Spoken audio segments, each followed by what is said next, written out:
Hi friends, தமிழனி explain viewers அனைவருக்குமே வணக்கம். இன்னைக்கு நம்ம ஹார்ட் கேர்ள் அப்படிங்கிற சைனீஸ் டிராமாவோட எபிசோட் 24 தான் தமிழ் எக்ஸ்பிளனேஷன்ல பார்க்க போறோம். ஸ்டார்டிங் நம்ம ஹீரோவை சாப்பிட்றதுக்காக அந்த செலிபிரிட்டி லேடி ஷானா இருப்பாங்களா, அவங்க கூப்பிட்டுருப்பாங்க. அதுக்காக நம்ம ஹீரோ வந்திருப்பா, பீஸா சாப்பிட்டு விட்டுருப்பான். அப்போ எப்படி இருக்கு, நல்லா இருக்கா அந்த ஃபுட்டு அப்படின்னதும் ரொம்ப டேஸ்டா இருக்கு, எனக்கு இந்த பீஸா ரொம்ப பிடிச்சிருக்கு அப்படின்ட்டு நம்ம ஹீரோ சொல்லிக்கிட்டு இருக்க. இவங்க முன்னாடி வந்து ஆப்போசிட்ல உட்காருவாங்க. எல்லாருக்கும் பீஸா எவ்வளவு விரும்பி சாப்பிட்ற, உனக்கு இந்த பீஸா பிடிச்சிருக்குல, அதே மாதிரி ஒருத்தருக்கு பீஸா பிடிச்சிருந்தது அப்படின்னதும், யாரு உங்களோட எக்ஸ் லவரா அப்படின்னதும், ஆமா என்னோட எக்ஸ் பாய் ஃப்ரெண்டு தான். ஆனா ரெண்டு பேரும் ஒன்னாதான் கிராஜுவேஷன் முடிச்சோம், அதுக்கப்புறம் நாங்க ரெண்டு பேரும் ஒன்னாதான் இருந்தோம், நாங்க வேலைக்காக எவ்வளவோ அலைஞ்சோம், அப்பதான் எங்களுக்கு வந்து பிலிமிங் இண்டஸ்ட்ரியில ரெண்டு பேருக்குமே ஒன்னாவே வேலை கிடைச்சிச்சு.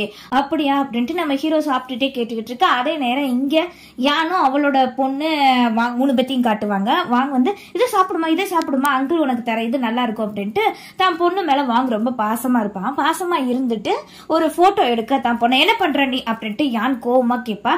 இல்ல நான் இவ்வளவு அதுக்கப்புறம் மிஸ் பண்ணுவேன், இனிமே பார்க்க முடியாது, அதனால நான் போட்டோ எடுத்து வச்சுக்கிட்டு ஒன்னா பாப்பேன் அப்படின்ட்டு வாங்க சொன்னதும், தான் மக கிட்ட நீ போய் அந்த அங்கிள் கிட்ட உட்காருமா அப்படின்னதும் சரி அப்படின்னு சொல்லிட்டு அந்த சின்ன பொண்ணு தான் அப்பா கிட்ட போய் உட்காருவா. நான் போட்டோ எடுக்க உங்க ரெண்டு பேரையும் சேர்த்து வச்சு அப்படின்னதும் அப்படி அப்படின்ட்டு ரெண்டு பேருமே போஸ்ட் கொடுக்க ஆரம்பிச்சிருவாங்க. மறுபடியும் இவங்க ரெண்டு பேத்தையுமே காட்டுவாங்க. அப்ப வந்து நாங்க ஒன்னா வேலை பார்த்தப்ப அவனுக்கு வந்து ஹீரோ இன்ட்ரெஸ்ட் ஃபீல்டுக்கு ஒர்க் கிடைச்சது, அவனுமே வேலை பார்த்தா, நானும் வேலை பார்க்கறப்ப ஒரு கார் சேஸ் பண்ற ஒரு சீன் நடந்துச்சு. அந்த சீன் ஷூட் பண்ற நேரம் அவன் அந்த கார் ஆக்சிடென்ட்ல அவனுக்கு ரொம்ப இதாயிட்டு அப்புறம் ஹாஸ்பிட்டல்ல இருந்து கொஞ்ச நாள் அவன் இறந்து போயிட்டான் அப்படின்னு. அப்புறம் தான் நான் ஒரு பிக் செலிபிரிட்டி, ஆனா அவனாலதான் நான் இன்னைக்கு செலிபிரிட்டியா இருக்கேன் அப்படின்னதுக்கு அவன் மட்டும்தான் காரணம். எக்ஸ் பாய் ஃப்ரெண்டா மனசுக்குள்ள நினைச்சிட்டு அந்த ஷானா இருப்பாங்களா, அவங்க ரொம்ப கவலையோட சொல்லிக்கிட்டு இருப்பாங்க. சொல்லிட்டு நம்ம எங்க கொஞ்சம் வெளியில போயிட்டு வருவோமா, எனக்கு என்னன்னு தெரியல, உங்ககிட்ட மனசு விட்டு பேசுறது அவ்வளவு நிம்மதியா இருக்கு, நீ ஒரு பாடி கார்டு அப்படிங்கறது எனக்கு காப்ப அப்படிங்கறது என்னால உணர முடியுது அப்படின்னதும் சரி வாங்க வெளியில போய்கிட்டே பேசலாம் அப்படின்ட்டு நம்ம ஹீரோ சொல்லிடுவா. சரின்ட்டு வெளியில நடந்து போயிட்டு பேசிக்கிட்டே போவாங்க. பேசிக்கிட்டே போறப்ப உனக்கு ஒரு இடத்துல உட்காந்துட்டு உனக்கு இந்த ஜாப் எப்படி கிடைச்சது, உனக்கு இந்த ஜாப்ல நீ இன்ட்ரெஸ்டா தான் வேலை பார்க்கியா அப்படின்ட்டு கேட்டதும், ஆமா எனக்கு எல்ஹெச்ல வேலை பார்க்கறது எனக்கு ரொம்ப பிடிக்கும், ஃபர்ஸ்ட் கொஞ்சம் கஷ்டமா தான் இருந்துச்சு இந்த ட்ரைனிங் பீரியட் இதெல்லாம், அதுக்கப்புறம் ரொம்ப ஈஸி ஆயிடுச்சு அப்படின்ட்டு நம்ம ஹீரோ சொல்லுவான். உன்னோட பேரண்ட்ஸ் இதை அக்செப்ட் பண்ணிக்கிட்டாங்களா, நீ இப்படி ஒரு பாடி கார்டு ஜாப்புக்கு போற அப்படின்னதும், என் அப்பா எனக்கு ரொம்ப சப்போர்ட்டிவா இருந்தாங்க அப்படின்ட்டு நம்ம ஹீரோ சொல்லுவான். அந்த நேரம் பிங்க் பேத்தர் கிட்ட இருந்து கால் வரும். கால் அட்டன் பண்ண மாட்டா, கட் பண்ணிடுவா. யார் உன்னோட கேர்ள் ஃப்ரெண்டா அப்படின்னு கேட்டதும், இல்ல என் கூட வேலை பார்க்குற ஒரு பொண்ணு அப்படின்ட்டு நம்ம ஹீரோ சொல்லிடுவான். இங்க பிங்க் பேத்தரை காட்டுவாங்க. என்னாச்சு இவ்வளவு லேட் நைட் ஆகி இவன் எங்க இருக்கான், கால் அட்டன் பண்ண மாட்டிக்கானே அப்படின்னு சொல்லிட்டு அவனோட மொபைல் சிக்னலை வச்சு எங்க இருக்கா அப்படின்ட்டு இவன் கண்டுபிடிக்க சர்ச் பண்ண ஆரம்பிச்சிருவா. இந்த இடத்துல இவன் என்ன பண்ணிக்கிட்டு இருக்கா அந்த ராத்திரி நேரம் அப்படின்னு சொல்லிட்டு அங்க இருந்து கிளம்ப ஆரம்பிச்சிருவா நம்ம பிங்க் பேத்தர். அப்புறம் அந்த சிக்னல் இருந்த இடத்துக்கு நம்ம பிங்க் பேத்தர் வந்துருவா. ஹீரோ உட்கார்ந்துட்டு இருக்கிற இடத்துக்கு எங்க இருக்கான் அப்படின்ட்டு தேடிக்கிட்டே வர்றப்ப அந்த லேடியும் நம்ம ஹீரோ ரெண்டு பேரும் உட்கார்ந்து பேசுறத பார்த்தவன் நம்ம ஹீரோக்கு கால் பண்ண அவன் இந்த தடவை அட்டன் பண்ணிடுவா. பிங்க் பேத்தர் சொல்லு என்ன விஷயம் அப்படின்னு கேட்க இவ அமைதியாவே இருப்பா. ஹலோ ஹலோ பிங்க் பேத்தர் அப்படின்ட்டு நம்ம ஹீரோ கேட்க பக்கத்துல வந்து நின்றுட்டு ஒயிட் ஷாக் அப்படின்னு கூப்பிட்டதும், ஏ நீ வந்துட்டியா, இவங்க தான் என்னோட கிளைண்ட் அப்படின்னு சொல்லிட்டு அறிமுகப்படுத்தி வைப்பான். அவளும் ஹலோ அப்படின்னு சொன்னதும், சரி நீங்க ரெண்டு பேரும் ஒன்னா வீட்டுக்கு போங்க, நான் போய்க்கிறேன் அப்படின்ட்டு ஷானா சொன்னதும், நீங்க எப்படி தனியா போவீங்க நம்ம ஹீரோ கேட்டது, இல்ல பரவாயில்ல நான் போயிருவேன் அப்படின்ட்டு அந்த ஷானா அங்க இருந்து போயிருவாங்க. இவங்க ரெண்டு பேரும் இந்த சைடு போயிருவாங்க. அப்ப அந்த ஷானாக்கு ஒருத்தர் மெசேஜ் அனுப்பிச்சிருந்திருப்பாங்க, அவன் பின்னாடி ஃபாலோ பண்ணிக்கிட்டே போவான்.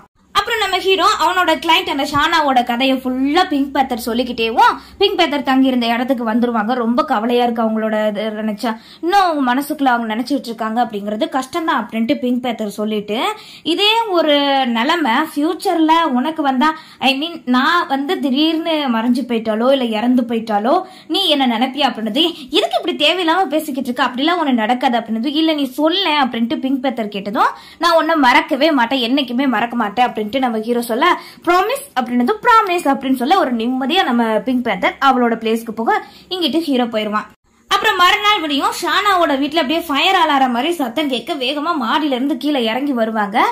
வீட்டை விட்டு வெளியில வந்தனா வெளியில சில பேர் இருப்பாங்க. உங்க வீட்டுல இருந்தா ஃபயர் அலாரம் வந்துச்சா, எதுக்கு தேவையில்லாம இப்படி சத்தம், எதுவுமே பிரச்சனை இல்லையே அப்படின்ட்டு இவ ஷானா கிட்ட கேட்டுக்கிறதுக்கு நேரம் போலீஸ் வந்துட்டு, இது ஒரு ஃபேங்க் ஷோ தான், வேற ஒண்ணு கிடையாது, இது ஒண்ணு கிளியூஷா ரெண்டு பேரையும் காஃபி ஷாப்ல வச்சு கேட்க, அவன் என்னடானா அந்த தோலை உரிச்சுக்கிட்டே இருப்பான், திராட்சை பழத்தோலை, நீ உரிச்சதால போது நிறுத்து, எனக்கு வயிறு ஃபுல் ஆயிடுச்சு, நான் இனிமே சாப்பிட மாட்டேன், நான் என்னோட ஹோம் டவுனுக்கு போறேன் அப்படின்னதும், சரி போயிட்டு வா நான் வெயிட் பண்றேன், நீ சீக்கிரம் வந்துரு அப்படின்னதும், இல்ல நான் போறேன் அப்படின்னதும், என்ன திடீர்னு அப்படின்னதும், இல்ல என் அப்பா அம்மாவோட நினைவிடத்தை பார்த்து ரொம்ப நாள் ஆச்சு, நானும் இங்கே ஏகப்பட்ட நாள் ஒர்க் பண்ணிட்டேன், நாங்க போகவே இல்லை, அதனால நான் கொஞ்சம் போய் நான் ரிலாக்ஸ் பண்ணலாம்னு நினைக்கிறேன், நான் ஹிவாகாய் கிட்ட கூட கேட்டுட்டேன், அவரும் சரி அப்படின்னு சொல்லிட்டாரு அப்படின்னதும், சரி ஓகே நீ போயிட்டு வா அப்படின்ட்டு ஜின் சொல்ல, இவன் மனசுக்கு ஒரு மாதிரியா இருக்கும், நீயும் போக வேண்டியதானே, நீயும் இங்கே தானே ஒர்க் பண்ற, நீ உன்னோட ஹோம் டவுனுக்கு போக வேண்டியதானே அப்படிங்க, நாங்க போனா என் மனசு ரொம்ப காயப்படும், அங்க நல்லதுன்னு எதுவும் இருக்கு, என் காயத்தை மட்டும்தான் அது கூட கொஞ்சம் கிளச்சி விடும், அதனால நான் போகல அப்படின்னு சொன்னதும், சரி அப்படின்னு சொல்லிட்டு நான் கொஞ்சம் நடக்க போறேன் அப்படின்னு சொல்லிட்டு லியூஷா அங்க இருந்து போக ஜின் உட்கார்ந்த மாதிரியே இருப்பான். கொஞ்ச நேரம் கழிச்சு ஹுவாகாய் வந்துட்டு முன்னாடி உட்காருவாரு.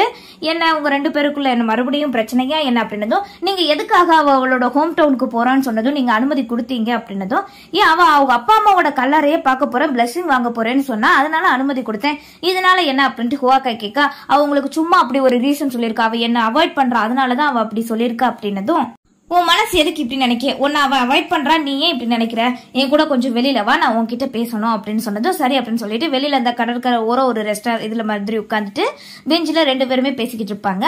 அப்ப வந்து ஹுவாகாய், நான் உனக்கு ஒரு கதை சொல்றேன் சரியா, எனக்கு தெரிஞ்ச ஒருத்தர் இருந்தாரு, அவர் வந்து நல்லா படிச்சவர், சின்ன வயசுல இருந்து அவர் கூட ஒரு பொண்ணு இருந்தார், 2 பேருமே சைல்ட்ஹுட்ல இருந்து ஃப்ரெண்ட் தான். அப்ப ஃப்ரெண்டா இருக்கிற அவங்களுக்கு வளர வளர அவங்களுக்குள்ள காதல் விழுந்து 2 பேருமே கல்யாணம் பண்ணிக்கிட்டாங்க. நல்ல அண்டர்ஸ்டாண்டிங் கப்பலா தான் இருந்தாங்க. அவன் வந்து மிலிட்டரியில ஒர்க் பண்ணவன் திடீர்னு இருந்தப்ப மிலிட்டரி ஃபோர்ஸ் அங்கேயே போக தன் ஒய்ஃப் கூட டைம் ஸ்பெண்ட் பண்ணாம போச்சு. 2 பேருக்குள்ள கொஞ்சம் கொஞ்சமா பிரச்சனை வர ஆரம்பிச்சிச்சு. தன்னோட ஒய்ஃப் எக்ஸ்பிளைன் பண்ணது எதையுமே அவன் கேட்காம கடைசியில டிவோர்ஸ் பண்ற நிலைமைக்கு போயிருச்சு. அதனால அவனோட அந்த ஒய்ஃபும் அவங்களுக்கு ஒரு பொண்ணு இருக்கும், 2 பேருமே அவங்க இடத்த விட்டு அவங்களோட ஹோம் டவுனுக்கு போறேன்னு சொல்லிட்டு விவாகரத்து வாங்கிட்டு போயிட்டாங்க, டிவோர்ஸ் பண்ணிட்டு. கொஞ்ச நாளுக்கு அப்புறம் தான் அவன் ஐடென்டிஃபை பண்ணா தான் மேல தப்பு இருக்குன்னு நினைச்சு அவங்க எங்கெல்லாம் இருக்காங்கன்னு போய் தேடி பார்த்து கடைசி வரைக்கும் கண்டுபிடிக்க முடியல அப்படின்ட்டு ஹுவாகாய் அவரோட ஸ்டோரியை தான் சொல்லுவாரு.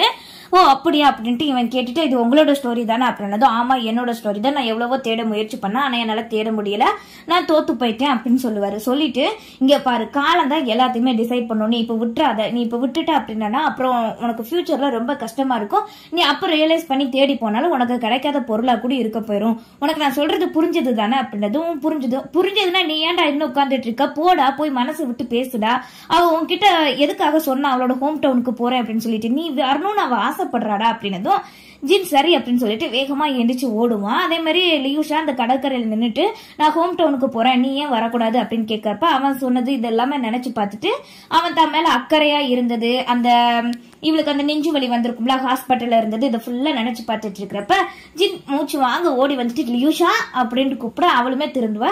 2 பேரும் ஓடி வந்துட்டு பக்கத்துல நிப்பாங்க. நான் டிசைட் பண்ணிட்டேன், நானும் உன் கூட வரப்போறேன் அப்படின்னதும் அவளுக்கு அந்த நிமிஷம் அப்படியே முகம் வளர ஆரம்பிச்சிடும், கண்ணீர் வர ஆரம்பிச்சிடும். நான் இனிமே உன் கூட தான் ஃபுல் டைம் இருக்க போறேன், உன் கூட தான் டைம் ஸ்பெண்ட் பண்ண போறேன், உன் அப்பா அம்மா கூட நானும் பிளஸிங் வாங்க போறேன், அந்த இடத்துக்கு நான் வரமாட்டேன்னு சொன்னது, அந்த இடத்துல நான் எவ்வளவு பெரிய மிஸ்டேக் பண்ணிட்டேன், நான் உனக்கு எவ்வளவு பெரிய துரோகம் பண்ணிட்டேன், அதனாலதான் என் மனசு காயப்படும் நினைச்சுதான் நான் வரமாட்டேன்னு சொன்னேன். ஆனா அந்த இடத்துலதான் உருவானது நம்ம காதல். அதை தன்னோட சின்ன பொண்ணை தூக்கிக்கிட்டு ஓட ஆரம்பிச்சிருவான். யானுக்கு ஒரு நிமிஷம் அப்படியே தலையை சுத்துற மாதிரி என்ன நடக்கு அப்படிங்கறதே புரியாது.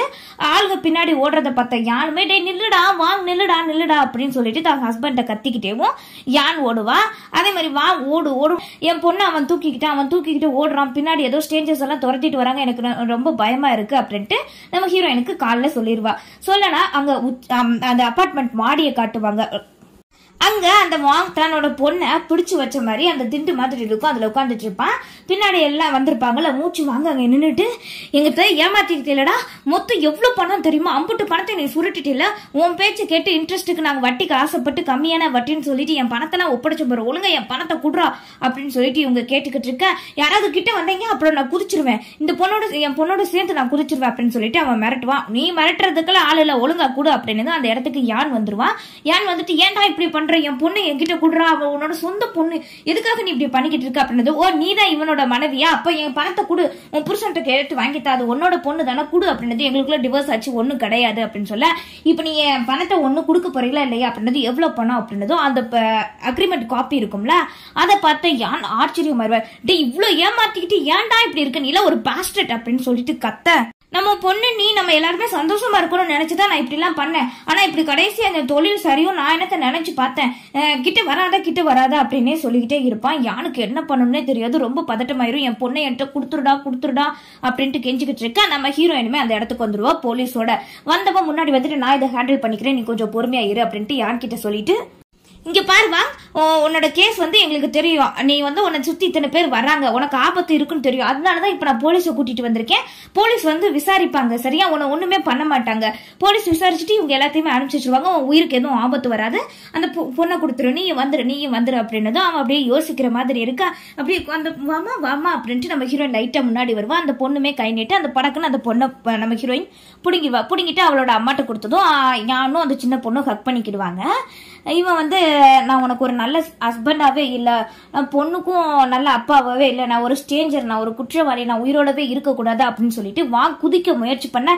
இல்ல வேண்டாம், நீ இப்படி பண்ணாத, ஸ்டூபிட்டான முடிவு எடுக்காது அப்படின்ட்டு யான் தான் குழந்தைய ஹக் பண்ண மாதிரியே சொல்லுவா. அவன் எடுக்க போற அந்த முடிவை பார்த்த நம்ம ஹீரோயின் படக்குன்னு அவனோட கையை பிடிச்சு இழுத்து கையை முறுக்குனது போலீஸ் பிடிச்சிருவாங்க. அதுக்கப்புறம் நான் உங்களை இன்வெஸ்டிகேஷன் பண்ணணும் வாங்க அப்படின்னு சொல்லிட்டு போலீஸ் அந்த வாங்க அங்க இருந்து கூட்டிட்டு போக அந்த ஆட்கள் எல்லாருமே அங்க இருந்து போயிருவாங்க. யான் ரெண்டு பேருமே பார்த்த மாதிரி இருக்க தான் பொண்ணோட கண்ணை அவ மூடிக்கிடுவா. ஜின் லியூஷா ரெண்டு பேரும் ஹுவாக்காய் முன்னாடி இருப்பாங்க. அப்ப ஹுவாக்காய், நான் உங்களுக்கு ஒரு புதுசா ஒரு மிஷின் கொடுத்துருக்கேன், இந்த 2 மந்த் இந்த மிஷினை நீங்க முடிச்சாகணும் அப்படின்னதும், அப்படியே என்ன அப்படின்ட்டு இவங்க ரெண்டு பேருமே கேட்க, உங்களோட மேரேஜ் தான், நீங்க உங்களோட ஹோம் டவுனுக்கு போங்க, ரொம்ப சந்தோஷமா இருங்க, உங்களோட வெக்கேஷனை முடிச்சிட்டு வாங்க, கல்யாணத்தையும் சிறப்பா முடிச்சிட்டு சந்தோஷமா வாங்க, 2 மாசம் நான் உங்களுக்கு ஃப்ரீ தரேன் அப்படின்னதும் அவங்களும் சரி அப்படின்னு சொல்லிட்டு சந்தோஷமா ஒருத்தர் கையை பிடிச்சிக்கிட்டு ஜின் லியூஷா ரெண்டு பேருமே அந்த இடத்த விட்டு போவாங்க. அப்புறம் நம்ம ஹீரோ ஒர்க் பண்ணிக்கிட்டு இருக்க பிங்க் பேத்தர் ஆன்லைன்ல எதையோ பாத்துக்கிட்டு இருப்பா. அந்த ஆன்லைன்ல ஒரு வீடியோ இருக்கும், அதை பார்த்து ஷாக் ஆயிட்டு, இங்க பாரு உன்னோட கிளைண்ட்டுக்கு அப்படின்னு சொல்லிட்டு நம்ம ஹீரோ கிட்ட காட்டதும் அவனுமே ஷாக் ஆயிடுவான். நான் இப்பவே போய் என்னன்னு கேக்குறேன் ஷானா கிட்ட அப்படின்னு சொல்லிட்டு வேகமா கிளைண்டோட வீட்டுக்கு வர. அங்க வீட்டுக்கு முன்னாடி ரிப்போர்ட்டர்ஸ் எல்லாமே கூடி இருப்பாங்க. எதுக்காக அவங்க ஒரு ஸ்ட்ரீட்ல இப்படி நடந்துக்கிட்டாங்க, அவங்களுக்கு என்ன பிரச்சனை அப்படிங்கிற மாதிரி ரிப்போர்ட்டர்ஸ் எல்லாம் நினைக்கிச்சிக்க. நம்ம ஹீரோ முன்னாடி நான் அவங்களோட பாடிகார்ட், நீங்க இப்ப அவங்க எதுவும் பேசுறதுக்கான நிலைமையில இல்ல, தயவு செய்து இங்க இருந்து போங்க, இல்லைன்னா நான் போலீஸ் கூப்பிட வேண்டியதா இருக்கும் அப்படின்னு சொல்லிட்டு நம்ம ஹீரோ அவங்களை கன்வின்ஸ் பண்ணி ரிப்போர்ட்டர் எல்லாத்தையுமே அங்க இருந்து அனுப்பிச்சு வச்சிருவான். அனுப்பி வச்சுட்டு உள்ள அந்த வீட்டுக்கு ஹாலிங் பெல் அடிச்சதும் ஷானா திறப்பா. என்னாச்சு 2 நாளா நீங்க ஏன் வீட்டை விட்டு வெளியிலே வரமாட்டீங்க அப்படின்னதும், எல்லாரும் என்னை பார்த்து சிரிக்கிறாங்க, நான் ஒரு பைத்தியம் மாதிரி நடந்துகிட்டேன்னு எல்லாருமே நினைக்கிறாங்க அப்படின்ட்டு ஷானா கவலையோட சொல்லிக்கிட்டு இருக்கிறப்ப, நான் இதை பத்தி நான் விசாரிக்கிறேன் அப்படின்ட்டு நம்ம ஹீரோ ஆறுதல் சொல்லுவான். அதுக்கப்புறம் அந்த டியான் அந்த பேசினால அந்த பையன் இருந்த அபார்ட்மெண்ட்டுக்கு போயிட்டு அங்க ஒரு வயசான லேடி இருப்பாங்க. அந்த வயசான லேடி கிட்ட அந்த பையனை பத்தி விசாரிப்பான் நம்ம ஹீரோ. அப்ப அவனுக்கு என்ன புரியும் அப்படின்னா, அந்த லேடி என்ன சொல்லியிருப்பாங்க அப்படின்னா, அவங்க அம்மா அவங்க அப்பா 2 பேருமே டிவோர்ஸ் பண்ணிருப்பாங்க. இவனுக்கு 1 பைசா கூட கொடுத்துருக்க மாட்டாங்க. இவன் தன்னை அவங்க அப்பாவோட வளர்ப்புல இருந்தாலுமே இவன் கஷ்டப்பட்டு தான் வளர்ந்துருப்பான். அப்ப இருந்து ரிலேஷன்ஷிப் அப்படிங்கிறது இவனுக்கு புரியாது. ஒரு மென்டல் ஃபீல்டு உறவுகளை வெறுக்கிறான். அதுவும் இல்லாம ஒரு உறவை தேடுற மாதிரி இந்த லேடி அவனை பத்தி ரொம்ப கவலையா சொல்லுவான். ஆனா அவன் நல்ல பையன் தான் அப்படின்னு சொன்னது சரி அப்படின்ட்டு நம்ம ஹீரோ கேட்டுக்கிடுவான். கேட்டுட்டு அவன் வீட்டுக்கு அந்த ரூம் அவனோட அபார்ட்மெண்ட்டுக்கு ஹாலிங் பெல் அடிச்சதும் அவனுமே திறப்பான். உன்கிட்ட பேசுறதுக்கு என்ன இருக்கு, பேச தேவையில்லை அப்படின்னு சொல்லிட்டு கதவு மூட முயற்சி பண்ற நேரம் நம்ம ஹீரோ உள்ளக்க போயிருவான். இங்க பாரு, என்ன ஒரு பிரதரா ஏத்துக்கோ, உன்னை பத்தி நான் கீழே விசாரிச்சேன், நல்ல விதமா தான் சொன்னாங்க, அந்த ஐடியல் கிட்டேயே நீ இப்படி காஷன் நடந்துக்கிறது தப்பு தானே அப்படின்னு சொல்றது, நான் பிரதரா அவனுக்கு அட்வைஸ் பண்றேன், என் கூட வா அப்படின்னு சொல்ல. அதுக்கப்புறம் இவன் நம்ம ஹீரோவோட ஃப்ரெண்டு ஒருத்தர் டாக்டர் மாதிரி இருப்பான். அவன் கிட்ட செக் பண்ணிட்டு இப்ப அவனோட ஸ்டேஜ் எப்படி இருக்கு, அவன் மென்டல் இல்ல இருக்கானா அப்படின்னு கேட்டதும், ஆமா அவனோட இல்னஸ் கொஞ்சம் ரொம்ப டிஸ்அப்ரக்டடா தான் இருக்கு. இவன் ஒரு வாரத்துக்கு 2 நாள் என்கிட்ட ட்ரீட்மெண்ட் எடுத்துக்கிட்டா போதும், இவன் நல்லபடியா குணமாயிருவான். அப்புறம் இவனுக்கு எல்லாமே புரிய ஆரம்பிக்கும் அப்படின்னதும் ரொம்ப நன்றி அப்படின்ட்டு நம்ம ஹீரோ சொல்லுவான். நீங்க ஏன் அந்த ஷானா அவங்கள மனசு விட்டு பேசுற மாதிரி இவன் கூட நீங்க பேச வைக்க முயற்சி பண்ணக்கூடாது, அப்ப இவனோட மனசு கொஞ்சம் தெளியறதுக்கான வாய்ப்பு இருக்கு இவன் அப்படின்ட்டு அவர் சொன்னது ஓகே அப்படின்ட்டு நம்ம ஹீரோ சொல்ல. அதுக்கப்புறம் தன்னோட கிளைண்டான அவங்க கிட்ட கூப்பிட்டு இந்த டியான் ஷானா 2 பேரையும் பேச வைக்க நம்ம ஹீரோ முயற்சி பண்ணுவான். அப்ப ஷானா ரொம்ப அமைதியா பொலைட்டா அவங்க கிட்ட பேசுவான். அப்ப அந்த ஷானா கிட்ட பேசுறது அதுதான் அவனுக்கு முதல் முறையா இருக்கும். ஏகப்பட்ட கான்ஃபரன்ஸ் எல்லாத்தையுமே மீட் பண்ணி இருந்திருப்பான். வெளியில அவுட் சைடா ஒரு ஆளா இருக்கிற மாதிரி தான் பாத்திருந்திருப்பான். இங்க பார்ப்பா, எல்லாத்தையும் மனசுக்குள்ள ஒரு பெயின்ஃபுல்லான ஒரு வாழ்க்கை இருக்கும், எனக்கும் இருக்கிற மாதிரி உனக்கும் ஒரு பெயின்ஃபுல்லான வாழ்க்கை இருக்கு. என்னோட பிரஸ் கான்ஃபரன்ஸ்ல நீ எப்பவும் போல ஒரு ஆளாவே இருக்கலாம், எல்லாரு கூடயும் நீயும் என் கூடவே இருக்கிற மாதிரி அப்படின்னு சொல்லிட்டு ஷானா கை கொடுக்க அவன் தயங்கிக்கிட்டேவும் அவங்களோட கையை பிடிச்சுக்கிட. அதோட அந்த எபிசோட முடிச்சிருவாங்க.